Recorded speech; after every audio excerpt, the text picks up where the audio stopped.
क्या आप नाथ संप्रदाय के बारे में जानते हैं? दरअसल आजकल इस संप्रदाय की खूब चर्चा हो रही है। राजस्थान में बीजेपी की जीत के बाद मुख्यमंत्री पद के दावेदारों पर बात हो रही है और इसमें सबसे ज्यादा चर्चा बाबा बालक नाथ की है।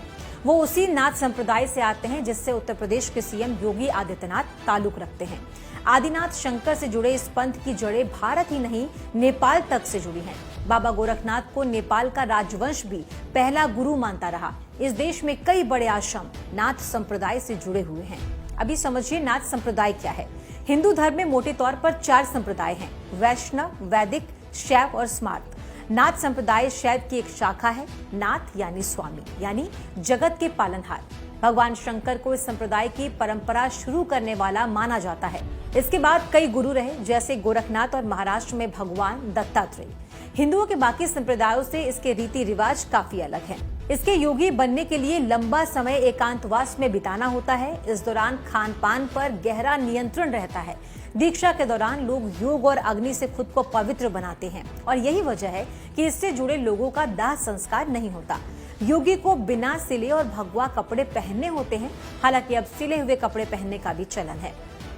इसमें कर्ण छेदन की भी मान्यता होती है। इस संप्रदाय की एक खास रीति है कर्ण छेदन। ये कान में सामान्य पियर्सिंग की तरह नहीं होती, बल्कि तकलीफ देने वाली होती है। गुरु गोरखनाथ ने अपने शिष्यों के लिए एक तरह से ये परीक्षा ही रखी, जिसमें पास होने पर कोई नाथ संप्रदाय में शामिल हो जाता है। लंबी परीक्षा के बाद ही कर्ण छेदन होता है और इस दौरान कोई इलाज भी नहीं दिया जाता। 40 दिन एकांत में बिताने होते हैं। माना जाता है कि लंबे अकेलेपन और लगातार प्रार्थना के साथ ही योगी का संसार से मोह खत्म हो जाता है। इसके बाद भी कई रस्में होती हैं, जिसके बाद कोई पूरी तरह से संप्रदाय का हिस्सा बन जाता है। सबसे खास बात यह है कि हिंदू होने के बावजूद इसमें मृत्यु के बाद दाह संस्कार नहीं होता, बल्कि जीवित या मृत समाधि दे दी जाती है।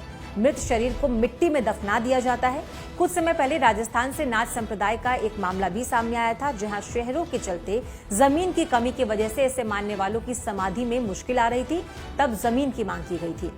इनका अभिवादन का तरीका भी अलग होता है। इसमें सीधे सीधे किसी भगवान का नाम लेने के बजाय 2 लोग मिलने पर आदेश कहकर अभिवादन करते हैं। आदेश यानी आदि ईश्वर, जो शिव का ही नाम है।